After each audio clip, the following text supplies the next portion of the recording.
I'm going to call this meeting to order. Thank you, everyone, for coming out. And first, I'm going to ask that we read the Open Public Meetings Act statement, please. On Wednesday, January 8th, 2020, notice of this meeting was mailed to the press and the Current of Egg Harbor Township. Notice was also delivered that day to the Egg Harbor Township Clerk and posted on the bulletin board in Township Hall. Thank you. May we have roll call? Mr. Delabarca? Here. Mr. Ellis? Here. Mrs. Gilbert Floyd? Here. Mr. Price? Here. Mrs. Sullivan? Here. Mrs. Summer? Here. Mrs. Salagi? Here. Mrs. Byrd? Here. And Mr. Castellano. Here. Can we all please stand for our flag salute? I pledge allegiance to the flag of the United States of America and to the republic for which it stands, one nation, under God, indivisible, with liberty and justice for all.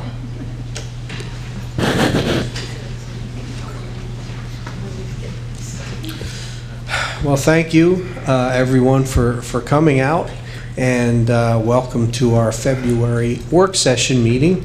Work session meetings are very important. They're the meetings where we take the time to report out the activities and recommendations of our committees, and then to consider the items that we're going to be voting on next week at our business meeting. Tonight we're going to have a State of the Schools presentation by our superintendent. It looks so official. I think we're probably going to have to stand or salute or something. Very, very official, but we're going to turn this over to Dr. Cruccio and the State of the Schools. It's too bad nobody's here. What do I do? Oh, okay, yeah. Okay, good afternoon. Evening, sorry. Good afternoon. Good evening. We're going to go through kind of an extensive presentation, but it's so important for budgetary reasons that you digest this information. It's provided on board docs so that you can see and follow as we go along, and then even go back and look as we proceed through this.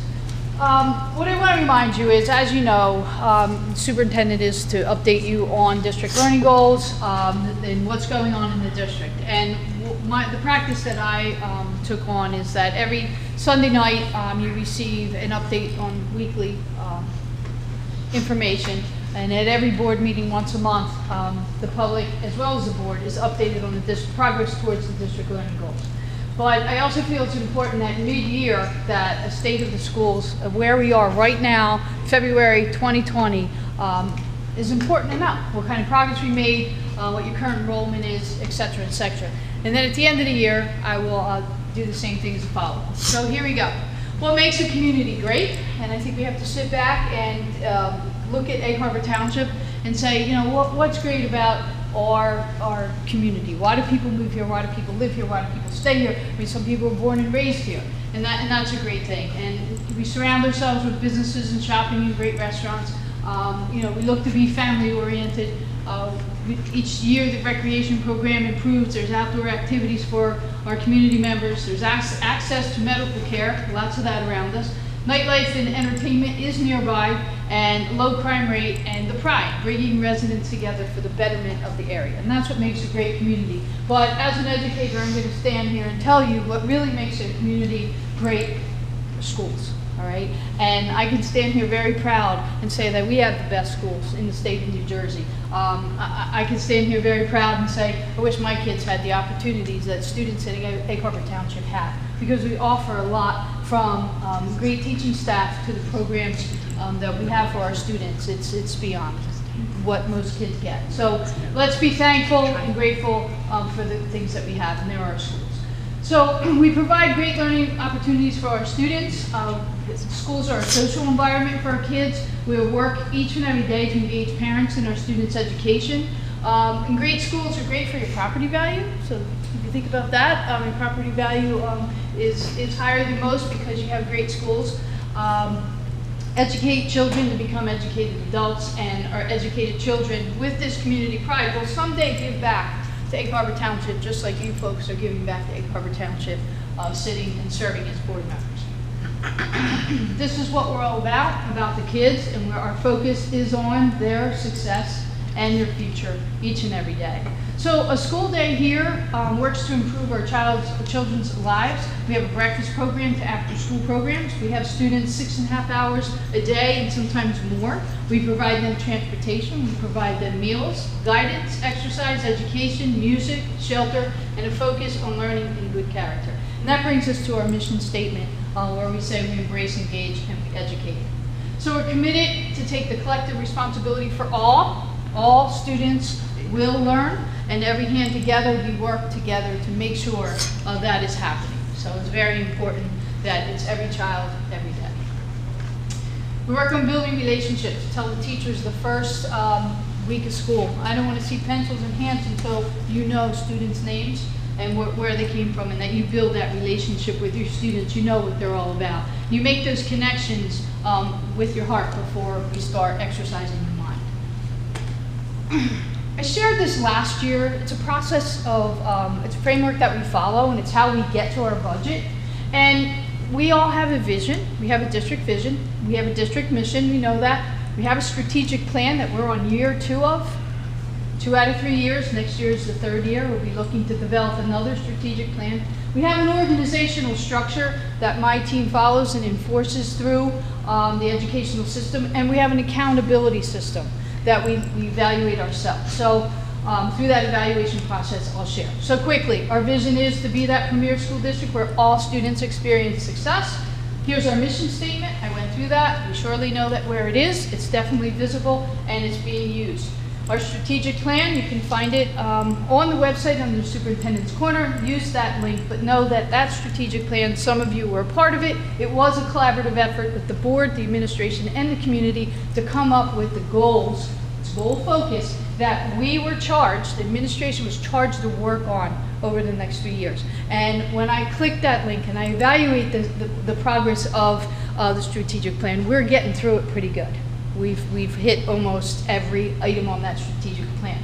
So the organizational structure in our school district is, number one, relationship building. But we focus on learning, we focus on collaboration, where teachers and administrators through PLCs are looking and working together at student performance. And then we're looking at those results. As we collaborate together in a professional learning community, we're looking at the results through data. And you as a board is receiving more and more data on student performance and district performance. And that's important, because that data that we receive in student performance leads us to that response to intervention, that RTI intervention process, which Mr. Davis and Mr. Santilli will be sharing with you. We get to accountability. What do we do as transformational leaders? We look at our needs. So we self-diagnose all the time. We talk to the principals and we say, are all the tools in place for the plan that we have? If not, what do you need? Who's learning? Who's not learning? Why aren't they learning? What do you need? So we auto-correct because we want success. And there's challenges when we do that, but we need to meet the needs of the students. And then we self-renew. We consistently monitoring student progress, even the needs of teachers through professional development. But that all comes through feedback, and it lends to the process of our plan. Through evaluation, you receive weekly, monthly, mid-year, end-of-the-year updates on the district learning goals, because we, as an administrative team, as a school district, are goal-driven, and I think you've seen that. I don't know if you've ever seen the district learning goals repeat themselves each and every year, but by now you know I'm a firm believer, we're not going to change them until we achieve them. And it takes time to achieve. We're a very, very large school district. So we're aligned to a strategic plan, and we assess, we self-reflect, we get feedback, we have discussions with not only our teachers, but all stakeholders. We take feedback from the public, you take feedback from the public, share it with us, and we collaboratively refine and come up with a plan. Let's get into some data now. This is important for budgeting purposes. Our personnel, you can look at it clearly in terms of the line items, but overall we have 1,363 employees here in the school district. Okay, we've hired them, we evaluate them, and we meet their needs with professional development. Our current enrollment, it's broken down by schools, elementary, primary, all the way up to the high school and Eagle Academy. Your district total is 7,303 students that come into our buildings each and every day. We're a little lower than last year's total of 7,357, so minus 54 students. But it's EHT. Every day you have kids coming and going, okay? So those numbers may not be exact tomorrow. Other enrollment factors, we have 25 choice children, 182 students at ACIT. That's 3 buses that leave our campus, high school campus in the morning to deliver students to ACIT. 131 charter school students, non-public 29 students, and 97 out-of-district students. So budgetarily, we are responsible for 7,767 students.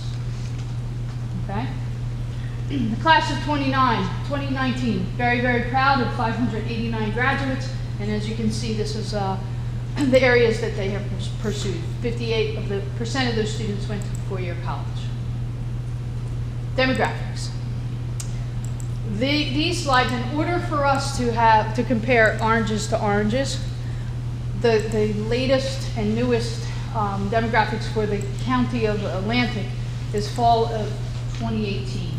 So the population there is 42,000 plus change, and that's the demographic. So we took our district population in the fall of 2018 and compared that.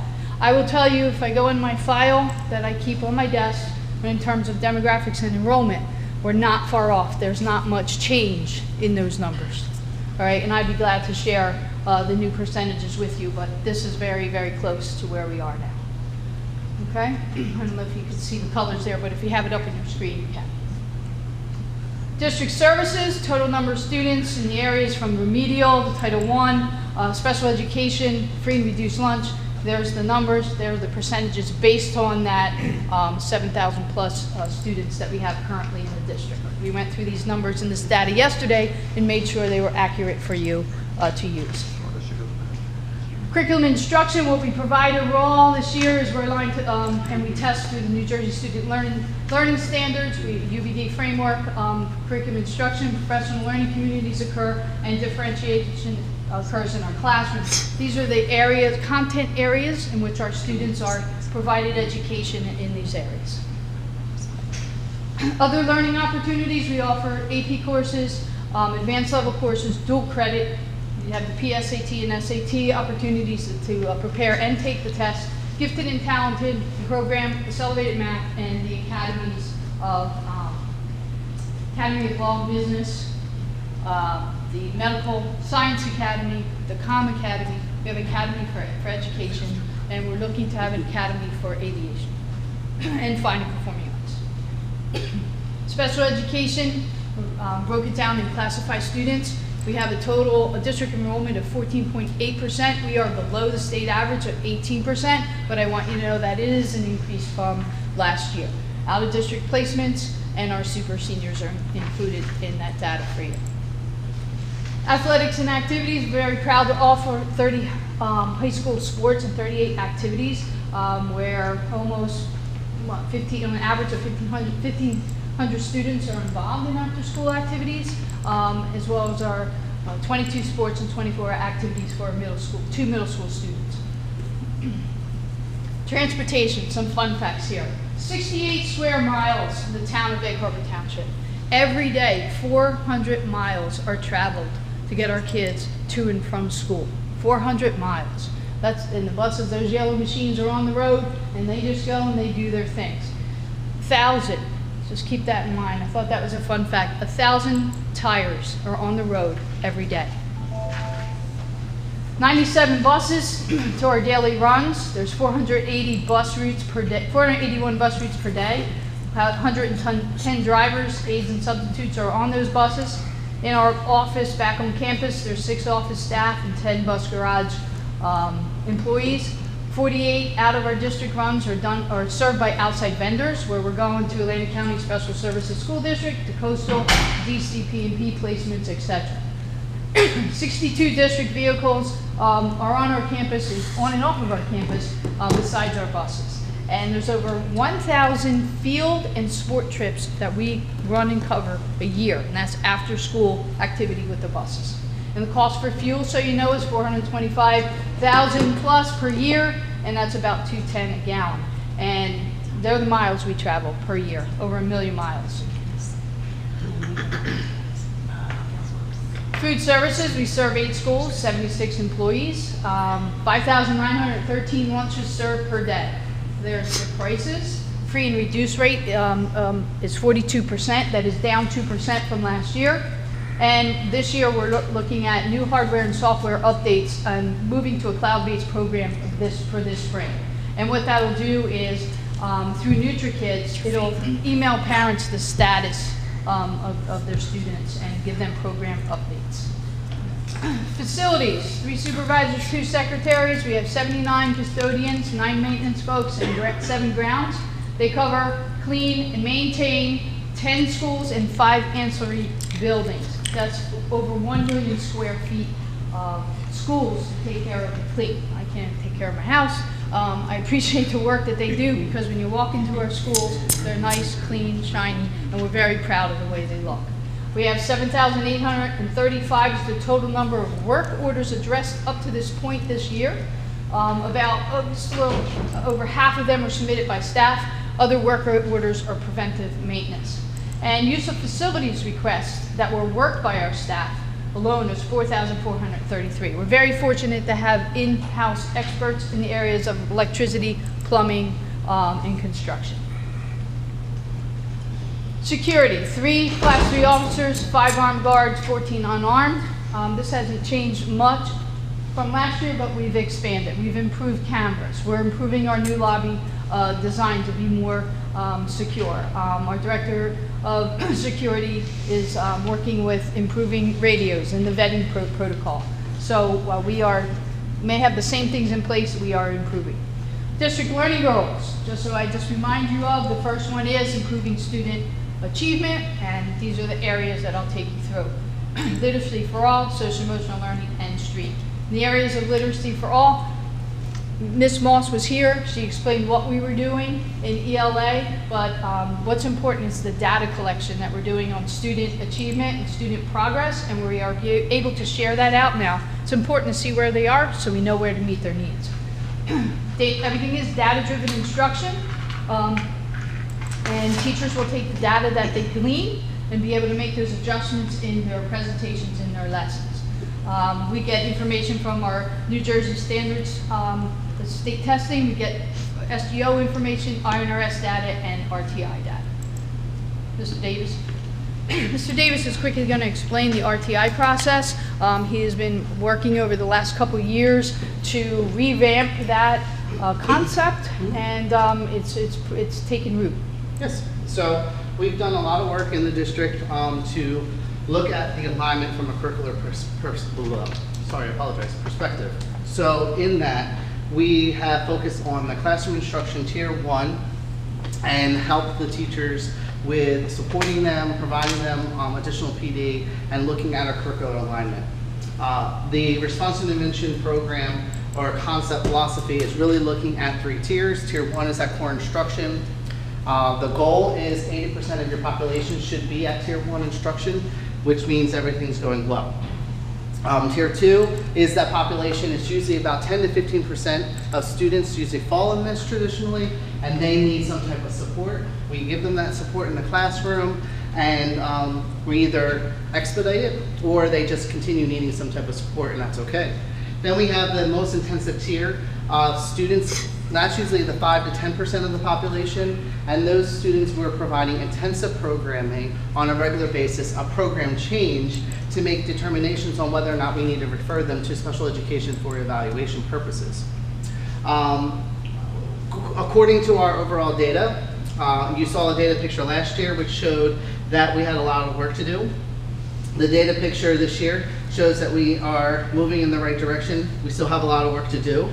However, I do want to note that we're at least moving in the right direction, not backwards. So we're seeing a lot of positive effects of what we're doing to sustain the professional development in the classroom, which is a huge topic from the Professional Development Committee. How do we sustain that professional development and ensure the teachers are equipped with those tools and providing those services in the classroom?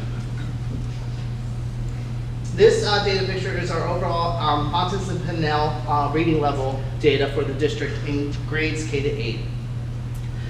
When we did this analysis was from the end of last school year to the data point collected in November of this school year. So keep in mind, this also showed we had 693 students with one data point, meaning we had 693 new students.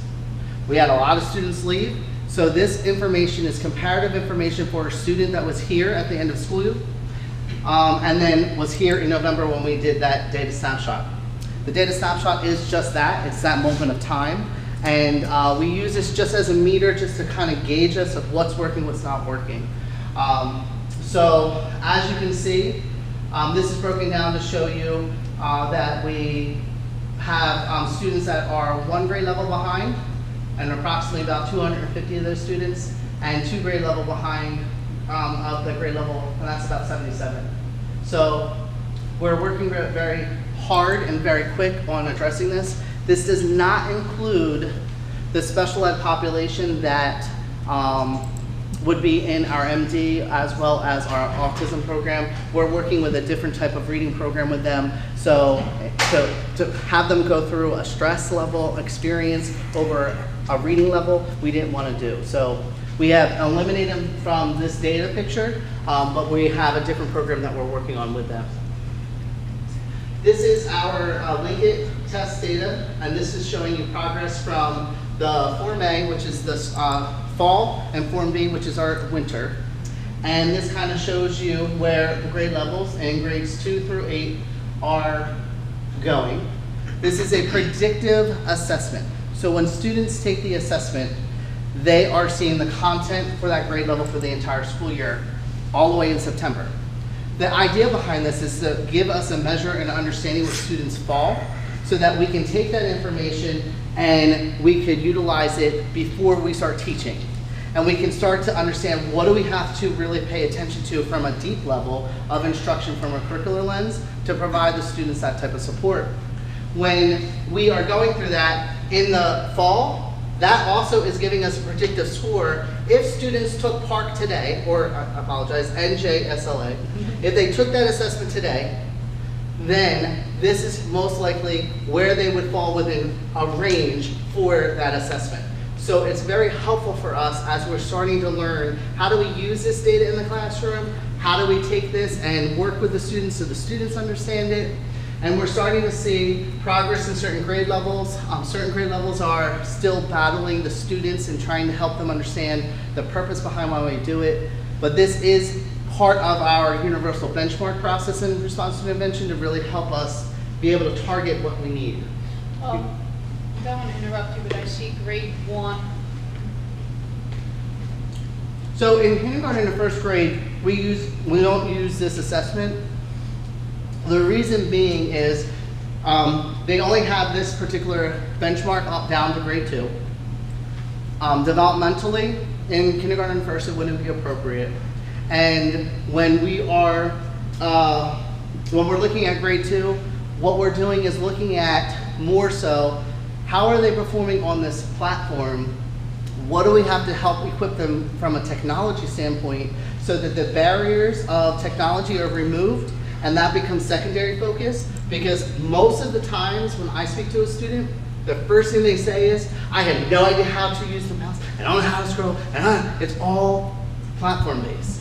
They don't talk to me about a question, they never tell me anything about how they wrote it, it's always platform based. So if we start to focus on second grade to understand what those barriers are and we become secondary focus on that, then the students can worry about the actual test questions and tell me what they do and don't understand with the test questions so we can help them better. There's no better way, besides for data, than to ask the students. What did you understand? What didn't you understand? So we know what's going on in their head to be able to help support them. So that's a huge thing. So when we look at the math, this is also all over the place as well. And we are digging deeper. So the building principals and the supervisors, they're being charged with looking at Form A versus Form B, and they have to analyze it and tell me if you could summarize it in one or two big themes of what you notice for a particular grade level, what would it be in each of those grades, and what do we have to do to help the teachers be able to correct that? Because we would like to see ultimately, we would like to see our scale be going upward, not necessarily down. Some of this could be because of the mid-year, of the fact of the content is a little bit difficult, and now they have more content and they're going through that process. Hopefully by the time we take it again, we will see a different picture. Substantially. So John just explained the academic side of RTI. So RTI can be used with behavior as well. And as you know, in our goal, one of our goals with a focus on social emotional learning, social emotional issues affect the learning. Social emotional issues create outbursts of behaviors. Some good, some not so good. We need to address that. So because that's how we help students achieve. So we this year have done research on the behavioral side of RTI, and Mr. Santilli is going to give you the update on that. So without rehashing everything that Mr. Davis just talked about in regards to the RTI process and the pyramid, great job explaining that, by the way. Ultimately, this can be done on the behavioral side as well. And this is year one for us diving into that work. So just like the academic side, they're now moving into year two. They've built that platform. They grew those roots. We're doing the same thing on the behavioral side. Some of the things, and I'll work actually backwards here. Professional development, so far we've had 3 meetings. They consisted of a variety of different folks that are involved in this process. Some of the members of the INRS teams. It's inclusive of some administrators, student assistance counselors, anti-bullying specialists, all working together to develop what our mission and vision is going to be moving forward for RTI on the behavioral side. One of the things that we've begun to do is to get baseline data, of course, and of course a lot of decisions have to be made based off of the data that we are actually able to capture. And the nice thing is that we are able to capture a lot of data. And you can see here we talk about tier 1, tier 2, and tier 3 offenses. That's not in conjunction with the pyramid itself in tier 1 to 3. That's in conjunction to what we built. So a tier 1 offense would be a minimal offense, for instance. If a student's late for class and they've gotten multiple offenses for that and they get a code of conduct withdrawal. Things in which they might receive a lunch detention for. However, your tier 3 offense is going to be a serious offense. The student that may be having issues with a controlled dangerous substance and may get a long-term suspension. So that would be categorized differently within how we capture the data. Additionally, other things that are going to be part of that are going to be attendance, for instance, truancy. Those are other things that we are capturing as well. When we take that data, one of the things we've done is we've started to also disaggregate it. And you can take it and you can piece it up differently. And I wanted to also point out the groups of students that we're focusing on, because I think that's also important. Not just about gender and race and, of course, general education versus special education. A lot of those groups of students we would certainly want to focus on, but also really digging deeper and trying to have an understanding about who are our students that may be having behavioral issues that might be our McKinney-Vento students, students that might be homeless. Because we have to start having conversations more intentional about those types of behaviors that we're seeing. Because let's face it, if we have a student, whether through the academic side or even the behavioral side, that's struggling in our schools, but we correlate that to the fact that they may be homeless, or they may be a student who is under the care of DCP&P, we need to start really digging down, and then we start to have our why. Because some of the work that's being done on both ends isn't just, we know what the what is. They did something wrong in this case, and they get a consequence. But we have to dig deeper and have an understanding of the why. So a lot of the work that we're doing now within RTI behavioral side is also developing the plan for the future, developing what those interventions are going to be, and truly creating a guide for our INRS teams to be able to say, if these are the things that are happening, and this is a particular situation for a student, and we're able to determine that why, then we can come up with interventions to help remediate that. So that's a lot of the work that's happening. That's definitely the embrace part of our mission. Professional development focus, Mr. Davis, you can from your chair. So ultimately, we have been providing more support with our Pontus and Pinnell benchmarking system just to ensure there's integrity it's a continuum. So we're constantly evolving and helping to develop teachers because they have to work in practice and develop that skill, and that's continued training. Our focus this year also has been on the Writers Workshop in K-8 to really help the teachers start to understand how to develop units of study and develop that craft of writing. And new this year, as you have heard, has been the focus on the math workshop model. Our big focus in our K-8 programming is looking at how can we go into a mini lesson and evolve more into small group instruction, because the value behind the small group instruction outweighs the whole group, and we're seeing lots of positive effect to that change.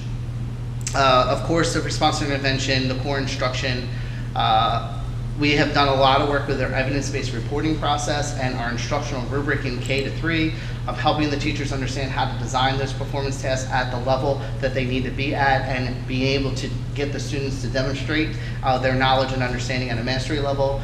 We're seeing some great success, and there's pockets of it, of teachers who are at the forefront, moving forward, becoming very innovative with this process, and then we're also still helping and developing some other teachers understand the tool and moving through that process. Of course, data analysis, test design in the Linkit. The Learning Lab cohort is a big focus this year where we're helping them develop their understanding of the learning target concept in the classroom and ensuring students are able to articulate their understanding of knowledge and their gaps in knowledge so that they can help receive the specific instruction they need, and as well as really looking at that equity component from all layers, from starting to have conversations about AP, to honors, to gifted and talented, even to are we ensuring that every single child in our classroom has the tools to be successful. And because they have a support in place does not mean anything.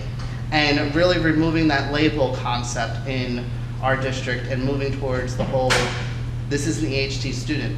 What does this student particularly need to be able to be successful in this program so that they can demonstrate? Because we have some high-level students who can do AP coursework. They just might need 1 or 2 supports. It doesn't mean that they can't be successful. So if we give them 1 or 2 supports, we could potentially open up the door for lots of additional students to be able to participate in that type of programming. But it's really re-looking at how do we identify students and not be so holistically on the end of just an achievement score. Because there's other factors and other things that we can put in place to really help booster up our academic programming. And the budget, you will see when the budget lines are released, is based on the data and based on the programs that we need and what we need moving forward, not only for our teachers, but for our students as well. Stream education, just a quick update. Classes and lessons and projects are based around STEAM. We had the self-esteem project that went on at Fernwood. We are continuing with coding, scratching, Raspberry Pi. The coding club has taken off at the middle schools and the high school, and we've been enrolled in many challenges. But there is work to do, as I want to see more integration through the K-12 continuum. I'd like to see more attendance at parent workshops. We're going to continue on building community partnerships with the FAA, Stockton, ACCC, and the military.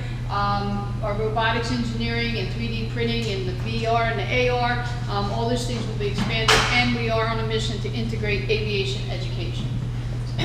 Under the piece of social emotional learning, we are continuing our relationship building, but just this year, our Pursuing Public Health series has been released, and you can see that on our social media and our website. Mindfulness is installed in our schools, as well as restorative practices research. We've been trained in resiliency. We sent 2 teams this August. They were trained by Mike Knight in the county office. We have mentoring program going on for teachers and students. Our student assistant counselors are very, very busy every day. Professional development offerings for our teachers and students in social emotional learning, and the county office presentation by Mike Knight was for all our staff. But we do have work to do. We will pursue, and some of you have mentioned to me, what about PBIS? Did we do this? We are pursuing that avenue. We are sustaining our character education and Renaissance program. We will continue with parent camps online and offline and in person, and there's one that's coming up just at the end of this month. community partnerships with practitioners and speakers, and we'll continue with mindfulness and the mental health first aid training.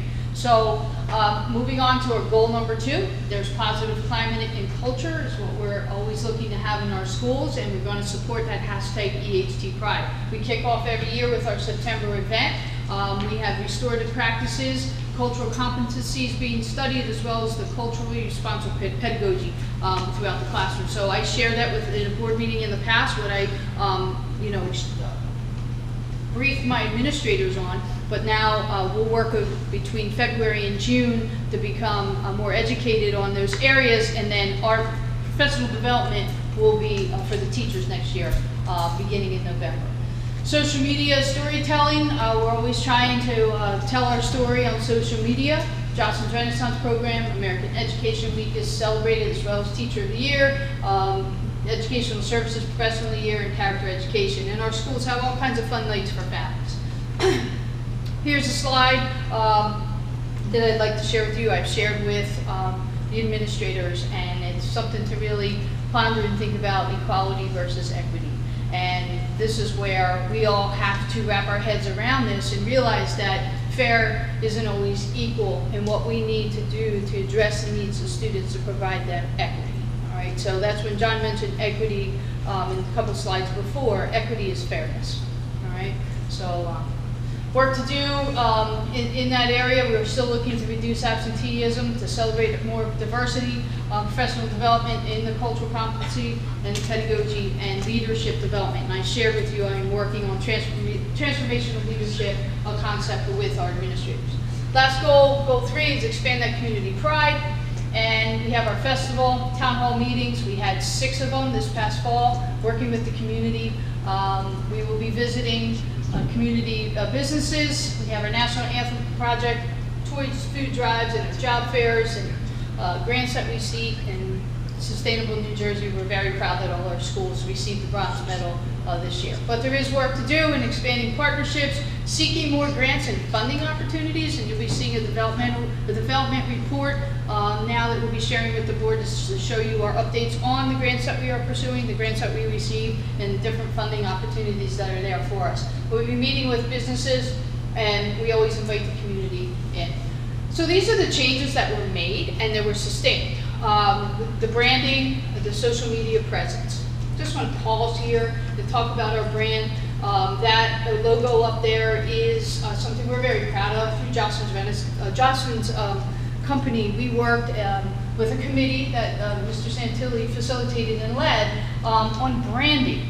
We had 45 different eagles. We said, let's collectively come up, speak with our stakeholders, and come up with an eagle that we could be proud of, and a word mark of EHT, and then that banner, is for our school district to use, whether it's band or field hockey, football, AP class, whatever that we want to put in there. But it pains me at this point that sometimes that logo is used without permission. And I do want the public to know that we are pursuing a trademark, but right now we do have rights to that in terms of the common law. So I just ask that, that right now we're looking at emblem, and that logo is being school related. Security force and initiatives, we are expanding our lobbies and making them more secure. The delayed opening was a success last year. We will continue with that. Paperless report cards, our data tools of Linkit and MobyMax, those items are going to be in the budget for sure. There'll be line items you'll see. The RTI model, as you just heard, middle school electives and Kids Club was changed to Talons, and that new name brings a new concept, a new philosophy, and that things are going well. Just want to touch on this a little bit history lesson, the impact of underfunding. Over the last 10 years, we have been underfunded drastically. And if you're new to the district or you're new to hearing this information, that there has been a grand impact on the school district in terms of teaching positions that were eliminated, hundreds over the last few years. And we're still trying to catch up to meet student needs. eliminating 100 position has impact on programs, has impact on students, has impact on even everything down to, we had to cut a full relevant driver's education program. But that was meaningful to parents. We had reductions in middle school teams, grade level classes in the elementaries went from 10 to 9. 6th grade sports were cut. Remedial teachers were cut. Late coaches, services for specials in the elementary, Spanish for instance, and SROs were eliminated. We did implement pay to play to assist us, but we've been able to take that away. Community relationships were fragmented because of this, okay? So this is just the impact of the loss of funding. We are fortunately on the rebound. We are still drastically underfunded, but thank goodness the last couple of years we've seen some aid, but again, we are underfunded. That just keeps us above water, and as our bills and inflation increases, we still need more money to get to where we should be. Our strategic plan, as you all know, is in place, but that strategic plan, in order to be met, needs more resources, more programs, more opportunities for students, more technology, more partnerships. A piece of that strategic plan was full-day kindergarten. That was loud and clear. So we've done our research. We've 6 town hall meetings. We've done our research. I physically walked all the elementary buildings between Friday and Monday. It can fit. It fits. We could do it. Physically, it can happen. And there's even a little wiggle room. I had to see it to believe it, but I walked every classroom. So I can stand here with confidence because I told them I'm not going to stay. I can't stand without unless I see it. But we walked into classrooms and it's there. So kudos to all the hard work that we've done to hear the feedback, plan and prepare, move, consolidate, and make it work. Facility upgrades, it was in the strategic plan as well as redistricting. I'll put facility upgrades on hold, but redistricting, that was a whole big conversation. That's a huge project to go through. And right now we're looking, the recommendation from the committees was to look at the middle schools and see if you can get those middle schools on the same time. So in other words, right now we have a 6th grade coming in later than the 7th and 8th. And we are researching that, and I can tell you we're getting very close to be able to put 6th, 7th, and 8th grade on the same schedule. All right, here we are, February 2020. I'm giving you the update, all that we've done from July 1. Okay, this is the work that goes on in my office or pushed out of my office. So here's the full day kindergarten. We've extended registration to February 14th. Please, if you know anyone interested, encourage them to register and let us know that they're interested, because that's going to help us budget. We know we have the room. We need now the personnel. And it's so important to be able to know how many teachers we need. Do we need 10? Do we need 15? That advertisement is going to be going out soon. That process has to happen as well. So it's going to help us narrow it down to needs, and that comes down to money. Okay, so it's so important that we get the word out. Please register. Last year I stood here, right here, this time of the year, giving you the state of the schools, and that's why I included the last year, so you can compare from enrollment to these areas, the plans for facilities. And there was a section for plans on fields. And last year I said that a drainage problem had, and I'll show it to you, had to be addressed and completed by spring of 2019, and that was done. We needed repairs for our track, and that was completed. We spent almost $10,000 to address 2 areas in the track, and they were so bad that the state wouldn't even hold their track meet on our track. Those strips have been completed. I talked about a new turf for the 2021 budget last year, because we knew through the testing process and the condition of the turf that we would need to either put that in this budget or to seek alternate funding to address that, because it's becoming a situation that needs to be addressed, as well as the track built into the budget or alternate funding. And then 5 to 6 fields, new fields, were supposed to be for 2020. I X'd that out. We're going to push that ahead. I'm going to show you. This is our current turf and track facility. It's used by many entities. I'm sure I missed some, but we know that Our sports teams are on there, as well as our band. Our community uses it. We use it for graduation, and we use it for pep rallies. I worked at the high school in the 2000s, where graduation was on grass, and you hoped and prayed that grass wasn't a swamp in the mid-June, and then it took days to prepare that field with lines and chairs and whole bit. And that graduation is just an example. In the fall, you have field hockey, football, and 2 soccer teams, and a band that participates, and phys ed that participates on that field. And the amount of manpower that it took to line that field, to line and fertilize that field was outrageous. So that's when we brought the turf to Egg Harbor Township, and it's a wonderful thing, and we got our 10 years out of it. But I'm going to point to this upper right area, right here. You see the discoloration on the track? That's where the drainage problem came from the softball field over here, and it would come down this area and it drained on the track. In this area, we did that drainage project, so we addressed the drainage. But in the meantime, this track, you can literally stand here and lift it up. There was patchwork done here and in this area, and not to mention the fading that's going on. So the track is suffering. In terms of the turf, you can see the discoloration. This area of the turf looks to have a little bit more use than this area of the turf, but this is the discoloration in the matting that's going on where this surface is becoming unsafe. So this has to be addressed, and we are working on that research to provide you information on how that can be addressed. This was an image that I showed you last year, where my hope was to expand the sport fields over into the D-Wing parking lot, but with the help of the community, allowing the community to be able to use these fields as well, and to bring community rec onto this campus. So that is still a hope and dream of ours.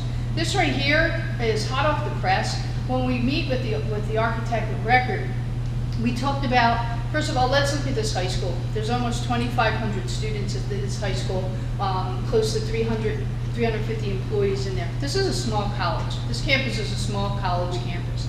And what's been going on is, and one of the reasons why we can't let the community use some of these fields is that there's been overlap. For instance, this field here was a field hockey field and a lacrosse field.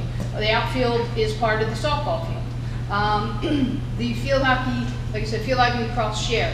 Over here is practice football field. Bottom line, wear and tear on the facility, and also drainage problems, has lent a conversation with the architect. What can we do to address the issues and improve this campus? So this is a plan for new drainage in here, as well as more facilities. There's storage here, which the public has cried for in the past, right under the bleachers, a new track, a new turf, and over here is an expansion of the field house.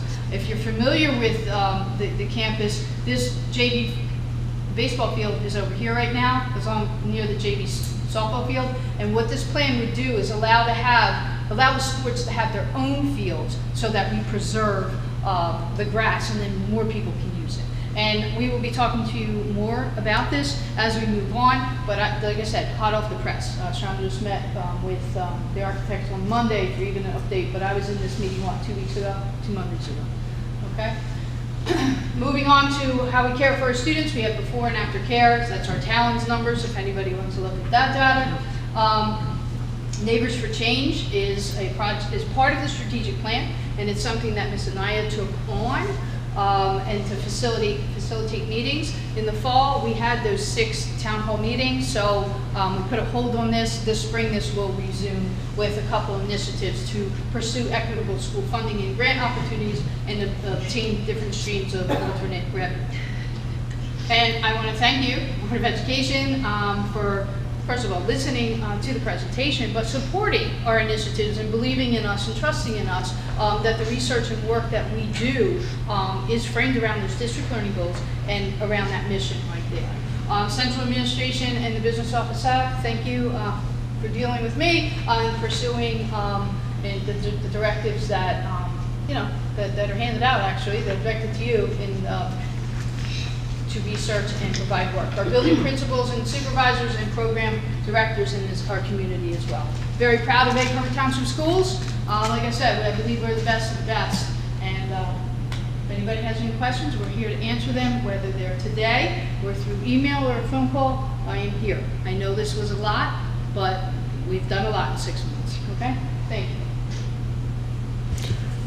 Thank you very much, Dr. Gruccio, for a wonderful presentation, but the presentation is reflective of the outstanding work that you and your team are doing for our district, taking the goals that have been set by the community and by the board and formulated and given to you to put into practice and to execute, and we're very thankful for that. We see a snapshot of where we are and a blueprint for where we're going and what we need to do, especially in this upcoming budget. So I'm going to see if any board members have questions or comments on what we heard in our State of the Schools before we move ahead into our committee reports. Any board members? Mrs. Bird. Okay, I have a couple questions, so I'll just ask them all, and then you guys can answer whatever you feel like. So as far as RTI is concerned, are there any specific benchmarks that students may hit that would automatically put them into Tier 3? For example, if they're grade level behind or 2 grade levels behind, is there anything that would push them into the IRS process quicker? My second question, how much time is used for or taken away from specials, particularly computers, so that we can do this link-it testing since we don't have one-to-one computer access for our students?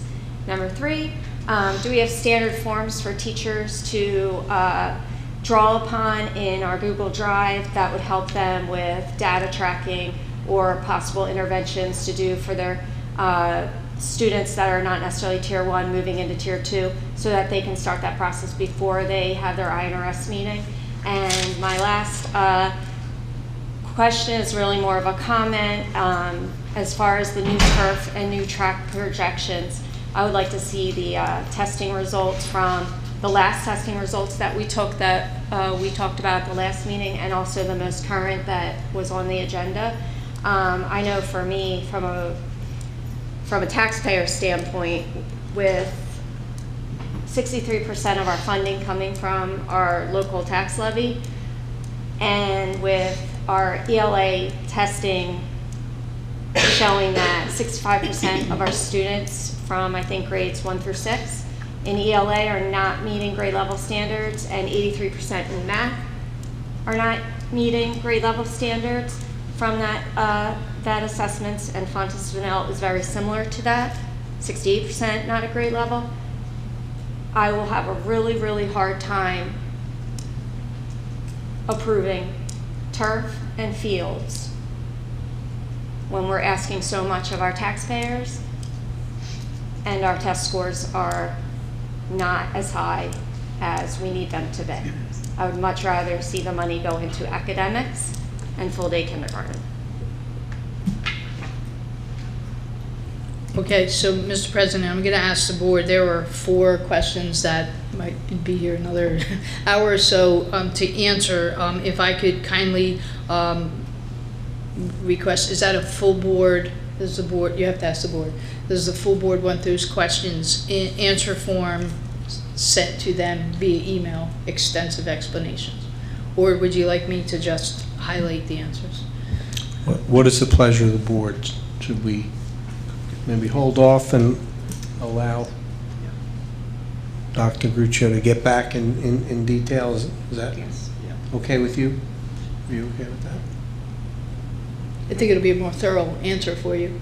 So we will get back to you via email. Tomorrow we are going through the CUSAC process with the county office, and I can have these answers answered in an email to the full board. And then if you want, at the next board meeting, we could share the answers. Okay? Is that good? Okay. Any other board members' comments or questions before we move to committee reports? I just want to say that it was a lot of information. No, but that's a good thing.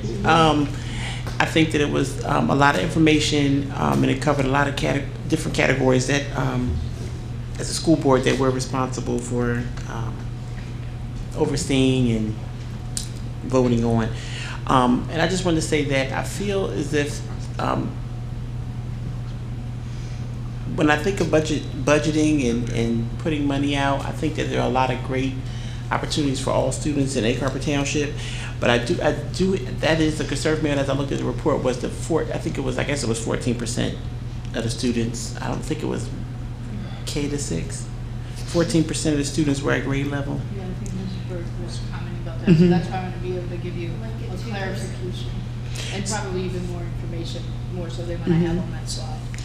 So, but I do want to say that I'm very excited to see the fact that how, with the RTI and Link It, I'm really excited about the fact that the teachers are having the opportunity and the tools to pull the data together and to really assess it and to make sure that they're placing the students at the right instructional level and the right activity. So I'm very thankful to see us going in that direction and sticking with a program, a tool, of resources that the teachers can actually get to the point where they can master how to utilize those resources to really, really provide the right supports for each student individually. So. Any other board member? Mike? Yeah, I would just like to thank the superintendent and the administration for the excellent presentation tonight. This will be my second budget, and it's a lot to digest, and I can see that everybody's worked very hard on it and has put a lot of thought into it, and we're looking forward to continuing with it. So thank you again. Any other board members before we move ahead? Okay. With that, very good discussion, and again, it's a start to our budget season and our budget discussion. Many things to consider, many decisions to be made. So now let's move to Finance and Operations, and I will ask for our Finance and Operations Committee report, please. Good evening, everybody. I want to let the board know that all of our minutes are now included on our report, so if after I discuss things, if there's anything you want to look back on it, it will be in the minutes of our meeting are in the report. The first part of our meeting was going over our norms, and I do have one addition to that. Ms. Anaya, could you please add our confidentiality clause to that? We're missing that on our norms. I can edit that for the norms, no problem. Great, thank you. Our 6421, we discussed testing and the condition of the turf field in order to understand the scope of the replacement needed. And we also discussed the new software, FX, to replace School Dude. It's better for scheduling of all the activities and the facility use. And then we also just had a discussion on the ordinary purchases that are, that incur all the time.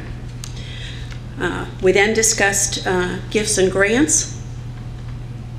We discussed the application of the 2019-2020 school year through an online approval process from staff to administration.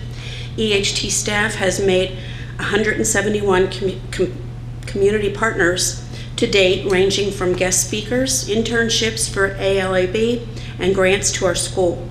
As of January 31st, we have applied for up to $85,000 in grants through various organizations. This was shared in response to the concern of community partnerships and soliciting grants where applicable, remaining a priority of our administration. Transportation, we had an update from Mr. Phipp and Ms. Fisher. They are increasing their drivers and their sub-drivers and bus aides. The personnel agenda reflects positions being created to reduce the number of runs by contracted vendors.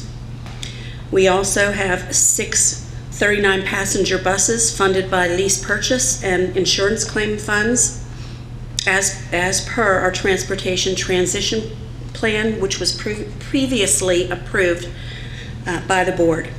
Food service, we had an update. Mr. Beck attended. State of New Jersey certification file uploaded of eligible free students for their lunch and breakfast program was actually last year's list of students. This caused 158 students to be categorized as free for the first half of the school year, who truly were not eligible. The state has provided a guidance, a timeline, and memos for us to send to those families that are impacted, and to allow those families to reapply through March 20th. Mr. Beck predicts that will bring the overall department free and reduced lunch status to 39 to 40% of the district's population. Right now it's 44%, so it'll go down to approximately 40%. Implementation of new hardware and software. Hardware was installed except for the high school, which will be done soon. The implementation of the software is scheduled to go live this spring. This is going live in the spring so that the staff at the different cafeterias can learn how to use it and be ready and really proficient in it before the new school year starts. Mr. Beck has also informed us he would like to increase in the minimum hours for benefits from 24 to 29 hours. In that case, last year 2 vacancies were not filled, and the first half of this year was cumbersome for the remaining staff. An analysis was completed by Mr. Beck, and he is recommending increasing the existing staff by just an hour per day versus hiring additional staff. There is wiggle room in his department, and they're still working under the 24.5 hours cap that we have now. Overall, in the department updating menus for increased diversity. They've had special days where they've had Mexican food, or they're going to do more of that. So we did discuss that. Eagle participation. There's always been questions about Eagle and how good the food is when it gets to Eagle, and so far everything has been stable. Current balances due from people not paying for their lunches is between $8,000 and $9,000. I asked Ms. Anaya to add that in there. Mr. Beck reported that the $3,000 received to date has already been applied. The gifting that we had of $3,000 has already been applied to balances of students who carry high balances year to year.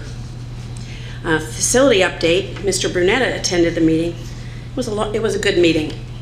Underground storage tanks. This is an update for that. The 2 middle schools need to be done with an estimated. We need to take out the old tanks that are underground, and we're going to install above ground, which will be better for the facility department.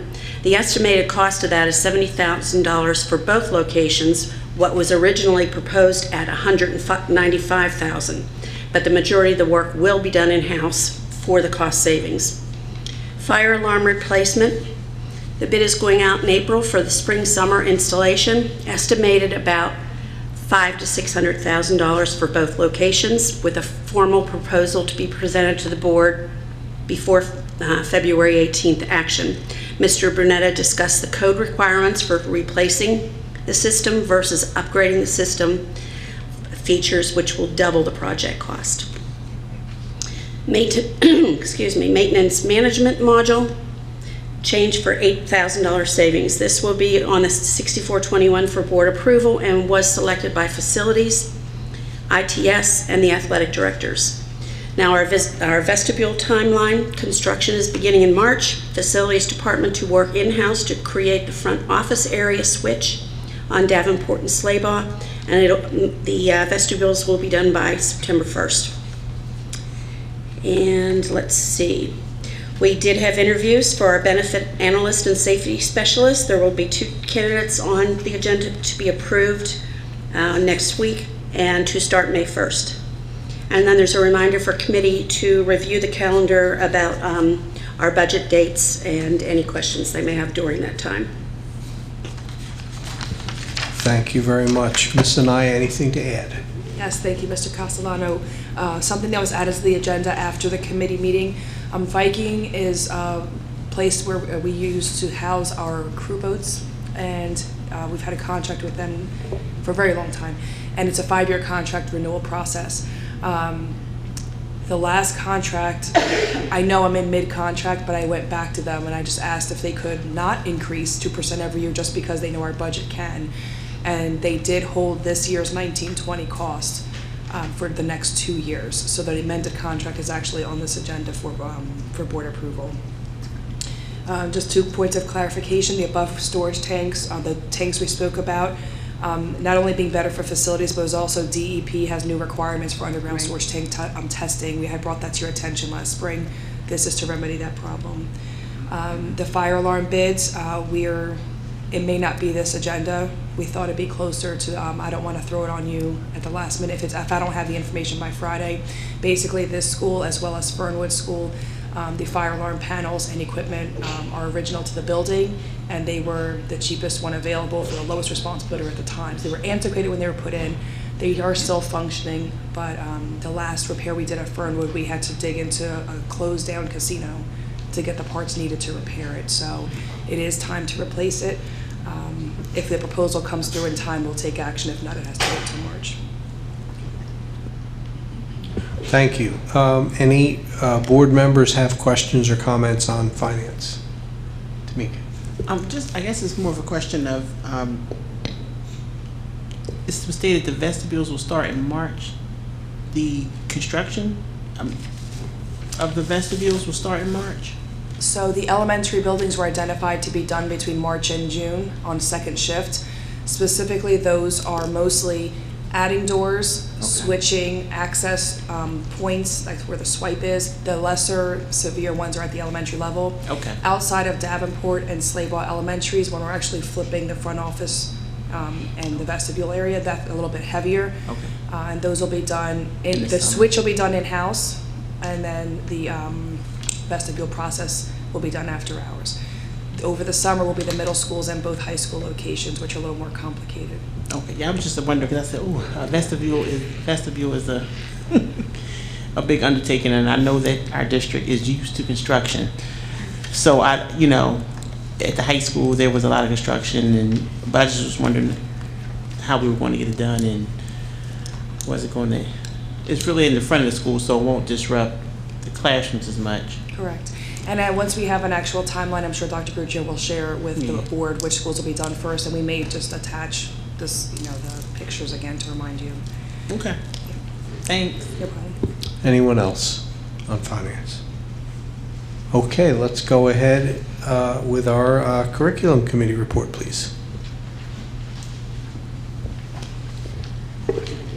Okay, well, the board members that met for our curriculum committee meeting last week were Mr. Delabarca, Mr. Price, and myself.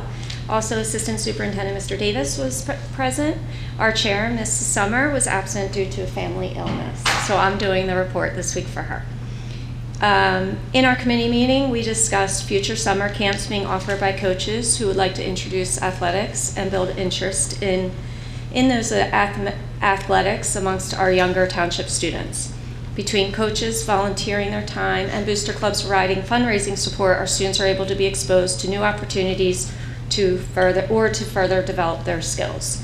Thank you to all the teachers and booster clubs that help out with this. Athletics that are projected to have camps are field hockey, baseball, boys and girls basketball, girls soccer, and track and field. Administration fully supports any other coaches that can commit to offering a camp. However, it is completely understood that during the summer, our staff has other obligations to fulfill sometimes, so it's okay if they can't run a camp. On tonight's agenda is a request for the approval of a foreign exchange student from France to attend our high school next year. A host family in EHD has been secured should we approve this student. He wrote some things about himself in his application. He likes hanging out with his friends, traveling, computers, the latest technology, and running. So he's excited to try new things that are offered here in the United States and is looking forward to living here in Egg Harbor Township and attending our high school. So administration is recommending the approval of his application. The high school program of studies has been developed and includes all classes, tracks, and academy choices offered to the high school students. It's been printed and administration is currently working in the planning stages for evolving our academy choices and shifting between both a cohort and non-cohort model for our academies. By doing so, depending on academy requirements, students may be able to take courses in other academies that interest them. More info will be forthcoming. For the 2020-2020 school year, administration is recommending a balanced, sequential, evidence-based approach to literacy instruction that will better mirror our Lucy-Calkins framework that we use in grades 3 through 8. To accomplish this, they're recommending moving away from the Super Kids program in grades K through 2 and supporting the use of Fontes and Pinnell. We've used Fontes and Pinnell as a leveling tool in the district already, and by adding more Fontes and Pinnell instructional tools, our students will build stronger foundational reading and writing skills. Teachers will have access to the Super Kids materials that are already in use. However, with the purchase of additional F&P resources, teachers will also have access to interactive read-alouds, more phonics, spelling, and word study tools, and more guided reading books. Administration suggests that having a more cohesive curriculum from kindergarten to 8th grade will benefit academic growth because it will provide our staff with a common vocabulary when discussing student achievement and necessary interventions. These level literacy instructional resources will enhance our students' fluency and comprehension, vocabulary understanding, and analytical skills. Improvements in literacy will benefit all other academic areas. Finally, an application has been made for the Army to consider a junior ROTC program at our high school. This military regulated program is designed to offer our students leadership experiences and motivate them to become better citizens. Junior ROTC combines classroom instruction with service to school and community, extracurricular and social activities, and the chance to take on leadership roles. The board will be updated as soon as we receive a response from the Army. That concludes my report. Thank you very much. Mr. Davis, anything to add? No. Any comments or questions from board members? I have one. Oh, I have a question in reference to, I just wanted to make sure I was correct in hearing when it came to Super Kids. So they'll have access to the materials. And I know that was just kind of newly adopted, Super Kids. So we're keeping the program catered to, and we're just going to, are we using F&P for testing and leveling the students? So ultimately we have transitioned grades 3 through 8 to use the F&P, which is our leveling system, as well as purchasing the materials for Reader's Workshop, Writer's Workshop, and also the F&P Fontes and Pinnell classroom materials, which also gives more resources for a balanced literacy program, which also includes word study. Right. When the adoption and the idea of this process came about, before I arrived, the idea was that eventually this would be an aligned system K to 8, because we really do want a system that covers all of those grade spans.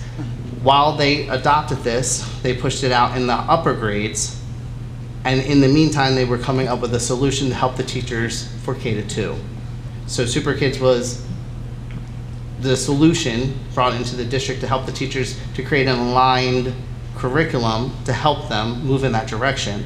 Now, since they're much more confident and comfortable with that process, we want to be able to further enhance the actual literacy program that we have, so that we have a much more aligned program when we're dealing with the phonics and word study, because of the pacing of Super Kids versus the phonics program and word study in Fontes and Pinnell. That allows us to have a much more cohesive K to 8 process and programming to move students along the continuum.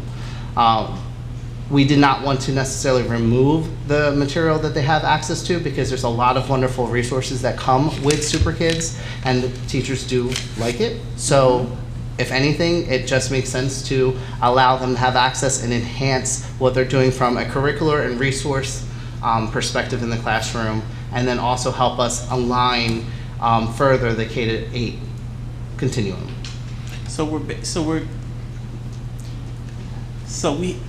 Super Kids is they have it, but they're not going to be. That's not going to be their main source. They're going to be using the Fontes and Pinnell reading series?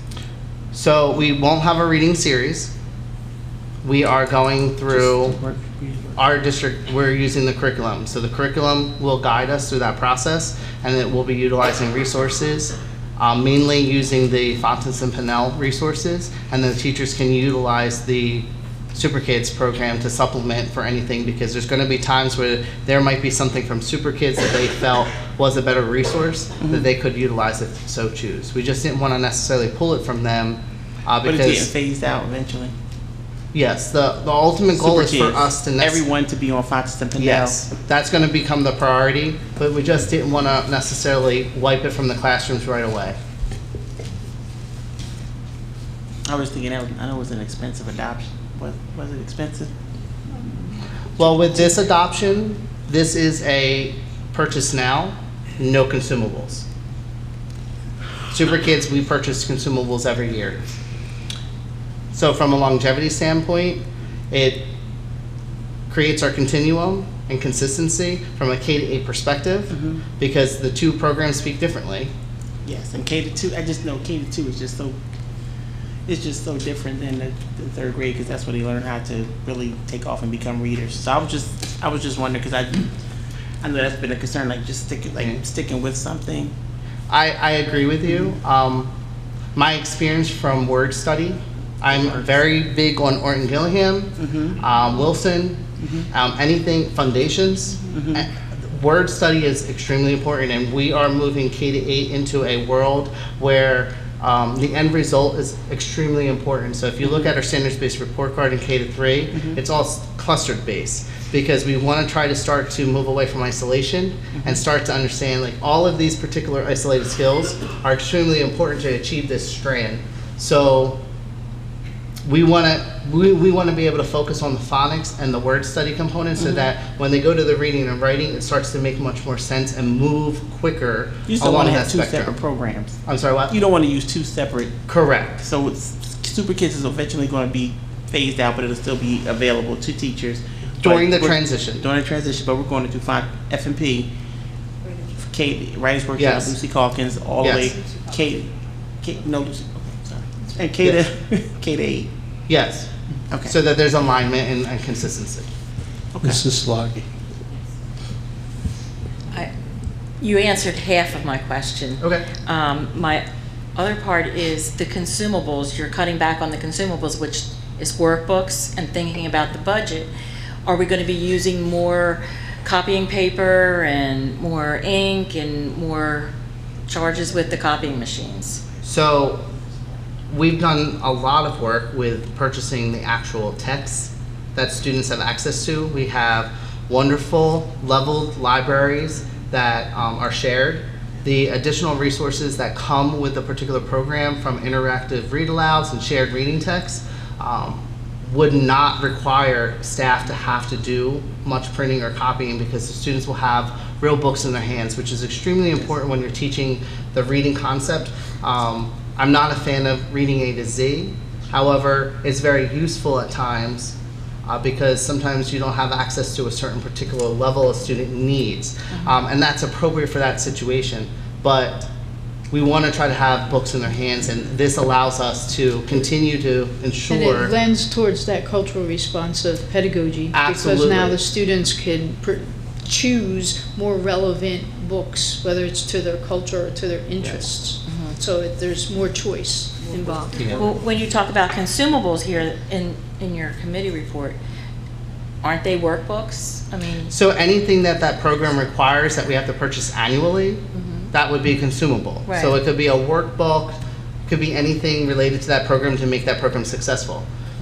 What I'm moving us to is a program that once we purchase the material, the only time that we would be additionally purchasing something is if we want to enhance the library, or we don't feel that it's culturally responsive and we want to be able to bring in additional books, or if we have to look at it from a cross-curricular perspective and bring in other content area books so that the students have access. But ultimately, this is a one-time stop charge, not necessarily would that be a yearly cost. Right now, Super Kids is yearly, and we are purchasing those materials every year because that's how the program is set up. well, I guess my concern is that right now I'm hearing that different schools have no copying paper. And when I hear this, it makes me think that the teachers will be running off their own packets or whatever There for shouldn't the be students. packets. Okay. I mean, ultimately, they'll have a book in front of them. So, Okay. I mean, I can't answer the question about the copy paper or the printing and everything like that. No, but I don't that's necessarily. not, well, I'm just concerned about the, the consumables not being there and the teachers wanting something to put in the kids' hands and making packets.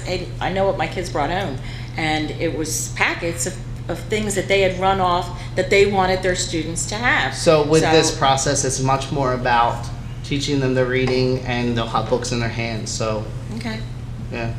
Thank you. Can I just say one thing? I'm sorry, Ms. Bird. I just think that I don't know. Maybe I'm not off subject, but just like what it means when kids that age are reading, and how I think that we're moving away from. We have paper and pencil, but you also have putting the book in their hand, reading, having a conversation, and having the books that they're reading make connections with their real life. Is really, I think, where we're heading to get kids really interested in reading. And I was just telling Dr. Rusho, if you have me read about sharks, forget it. I'm not going to read the book. But if you ask me to read about clothes and fashion, I'll read it, maybe. So I think I feel like that's where we're going, where we're getting away from, the copying just, worksheets. Some things are paper and pencil, Right. but. No, you're right. And if that's where we're headed as a district, and that's one of the reasons why I guess we're kind of phasing out Super Kids, which I'm not all that excited about, but I think I understand where you're trying to align everyone with the same language from K to 8. Yes. Our goal is to look at that phonics and word study. That's going to help develop that foundation for the reading and the writing. With the students being able to have the very text, they are able to develop their fluency through independent reading. And then when we're working with them with the text, it allows the students to be able to have much more of an option, because ultimately sometimes we wind up navigating to a very small selection of text, and like you said, it's not always interesting. So it allows the teacher to kind of guide as well, but then gives options for the teacher to work with the interests of the students so that they can also select text at their level that would be more appropriate. Because when you're working with the students in a small group, they all don't have to read the same text. You're teaching them a skill and helping them understand the process of reading, because our focus is about reading behaviors. It's not about a level. It's not about anything except for behaviors that they need to work on, and then we help them understand the text, about the text, above the text, and beyond the text, so that they can bring those personal insights and world connections into their viewpoints to help establish more meaning, so that when they get to the writing process, they can make more connections in that process and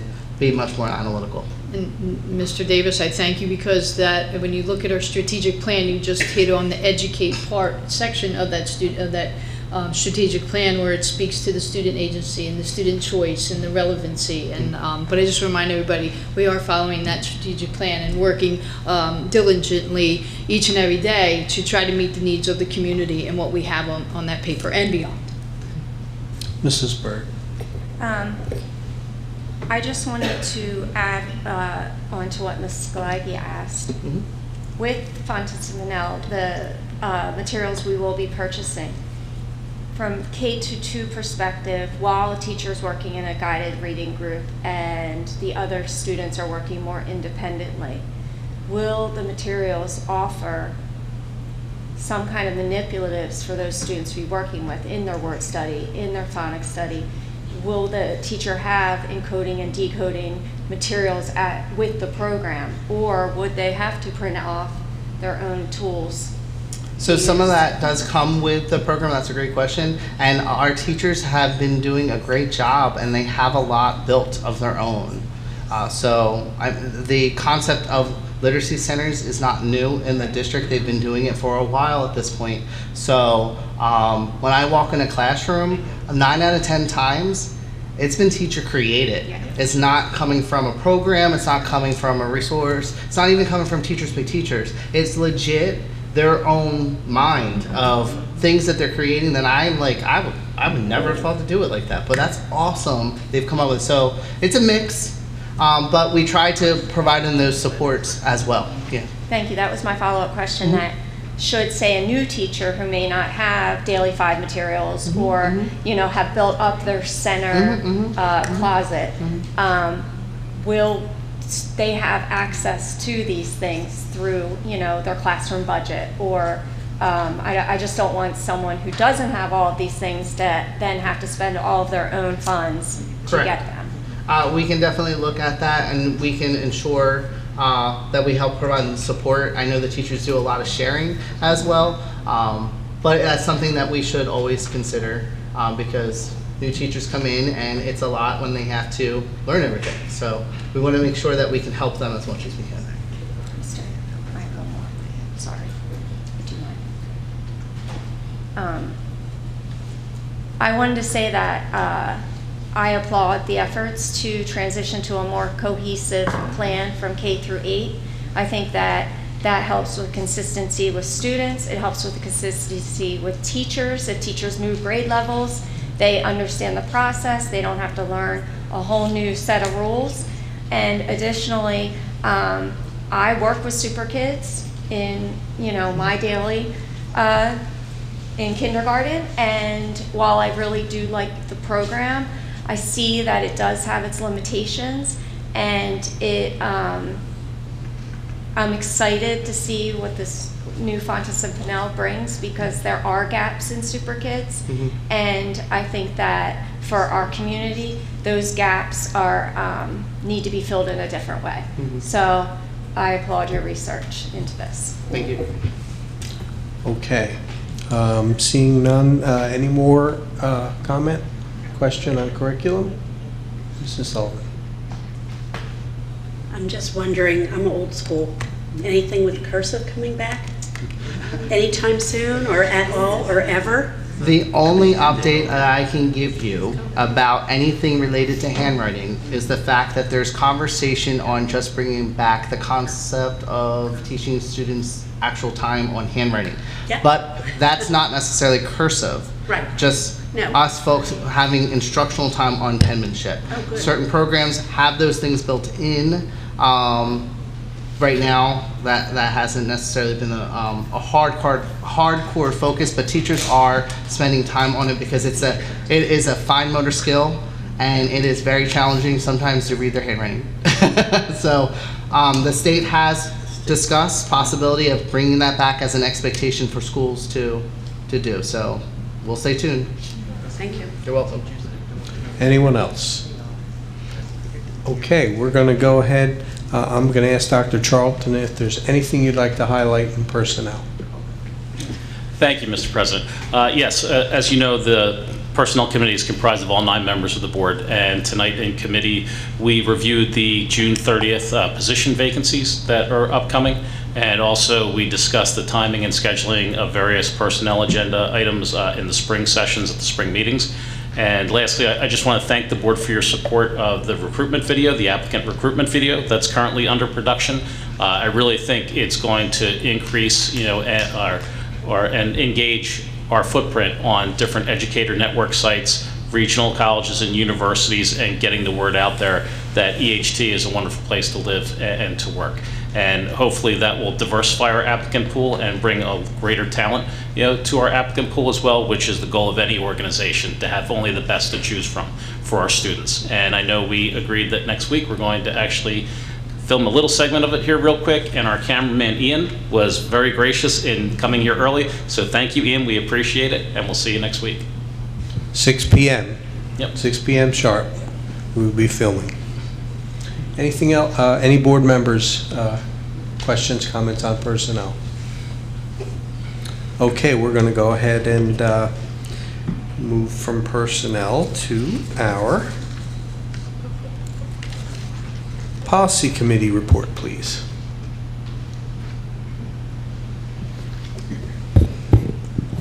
Good evening, everyone. Good evening. Okay. Everybody was up. I know it's been a long night, but stay up for this fabulous report. So, our meeting took place On Tuesday, February 4th at 7 p.m., those that were in attendance were Mr. Santilli, Mr. Castellano, myself, Mrs. Byrd, Mrs. Sullivan, and Mrs. Melville.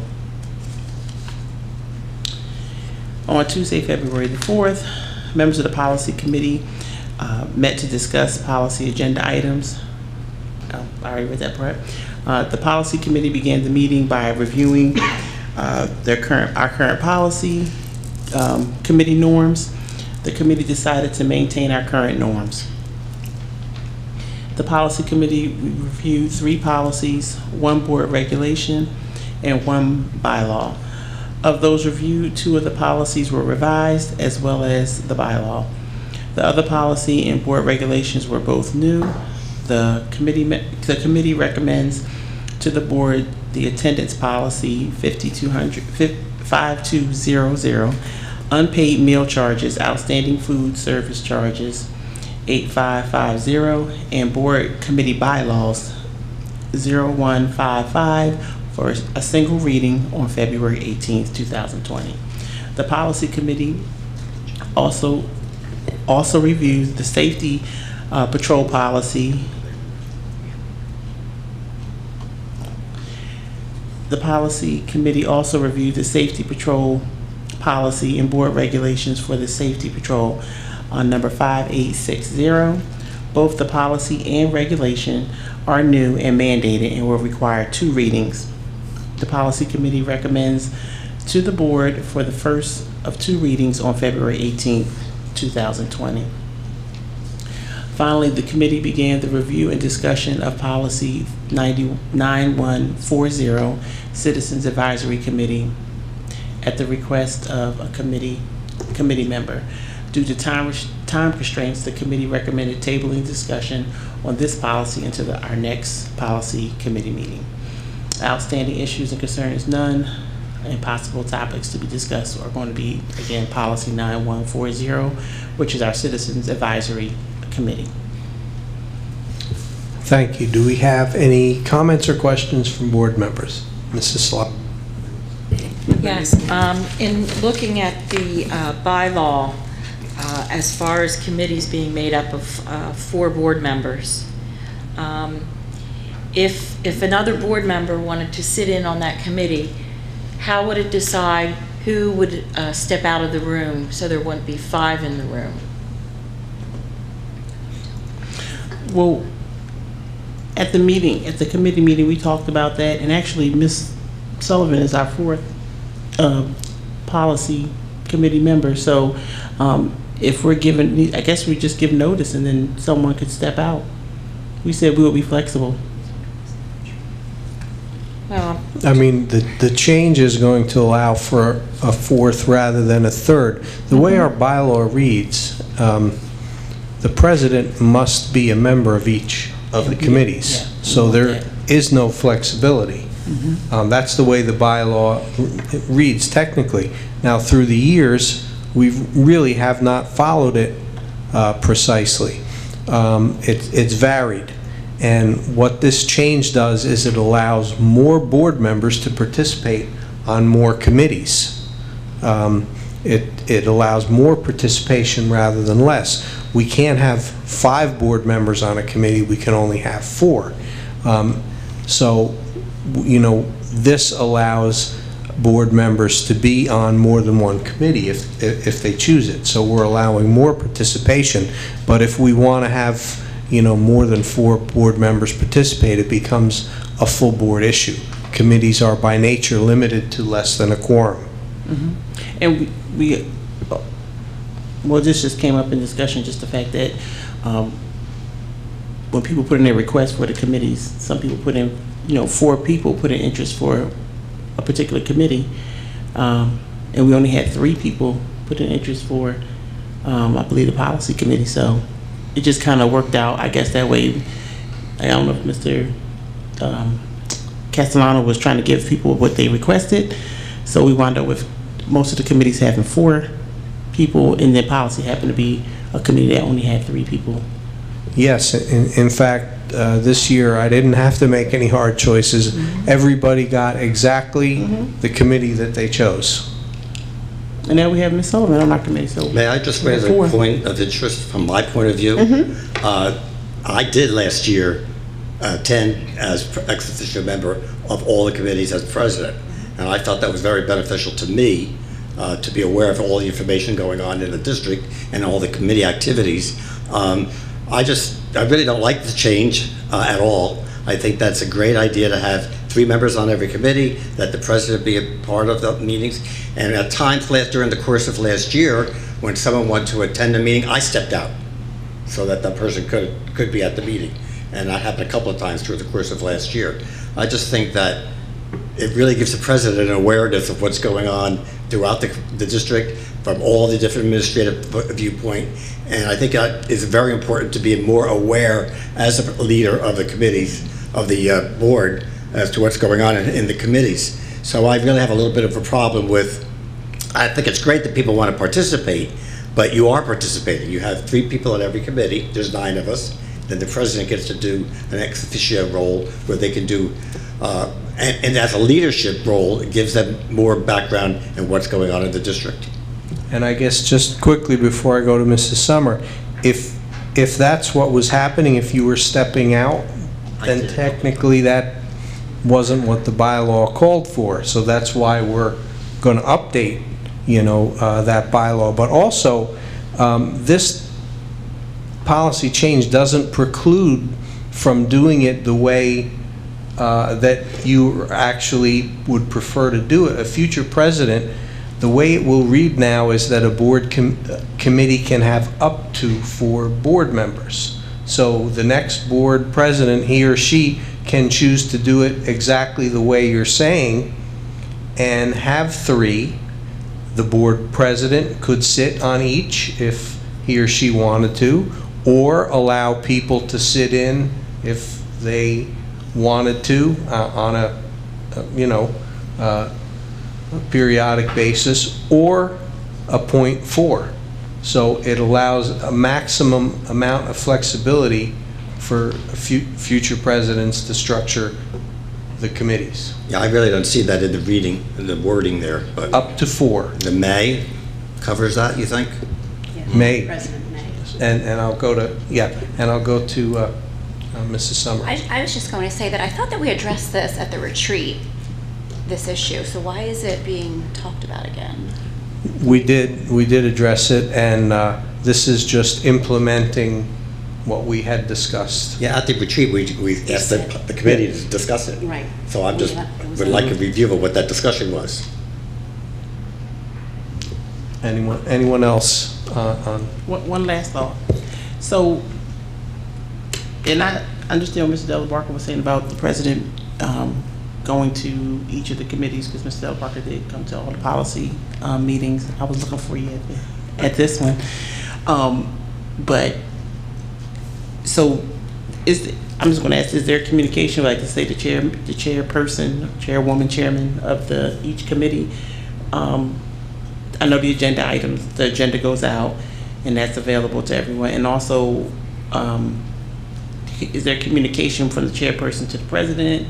I'm thinking if Mr. Castellano calls me or has a question or concern about something that happened in policy, or vice versa, that I could, pick the phone up, have a conversation with him as well. I don't know if that's something that can happen with, the chairperson or even committee members from.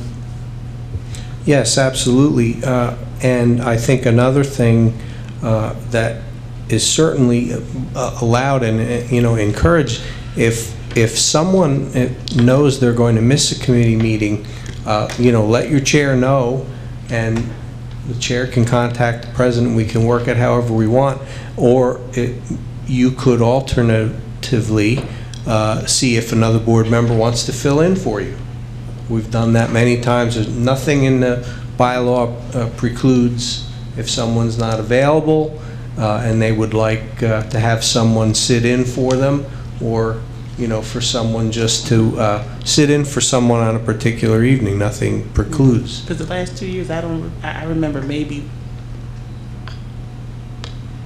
I don't even think it was twice that we've had someone who wasn't on the committee, the policy committee, come to a meeting. think maybe twice, if my memory serves me We correct. haven't on that committee, but, you know, in years past, if someone couldn't make a committee, a lot of times they would find their own replacement. Okay. That's a practice that had gone on for some years. They would call another board member, can you, you know, fill in for me, I have a conflict. And, you know, so I guess what I'm saying is that the idea is allowing the maximum amount of flexibility. And each board president can implement things as they want to. And each board, you know, with input from the board, how the board wants to do it. You know, again, I feel really good that I was able to grant every single request, every requested spot. Everyone got every spot that they requested.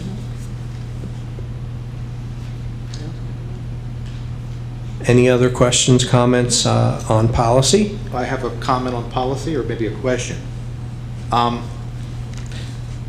Unpaid meals, when we go back to the unpaid meals charges, how many students are actually in the arrears at this time? Could you give me a number? As of my finance committee, it was creeping up on 9,000, and that was after 3,000 was applied from the grants this year. $9,000, I'm sorry. Yes, not people, $9,000. Okay, so $9,000, but you don't have a breakdown on people. Okay. Not offhand right now. All right, okay. Okay, Mrs. Burke. Thank you.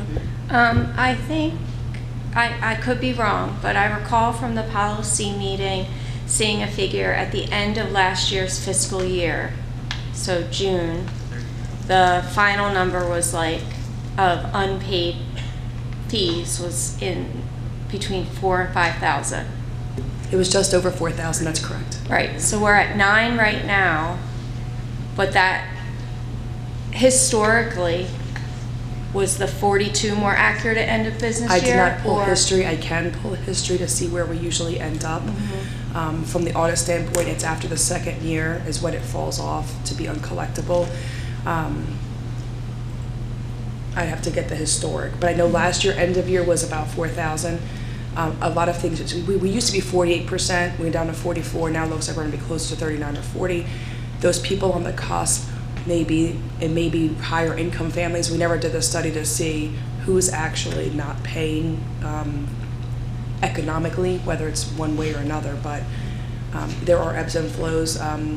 Mr. Beck in our meeting said they just had pizza dipper day in January, and that is like 90% participation, and it could be that paid families, those kids saw it, they got excited, got lunch, and maybe the parents are sending a check this week. But I asked him for a snapshot before the meeting to have that data with him, and that's what it was at the time of the meeting. So that could have been a reflection of just that January sale, and maybe it's just a fluke, but I'd have to get historic year to year and get that. Mrs. Sloggy.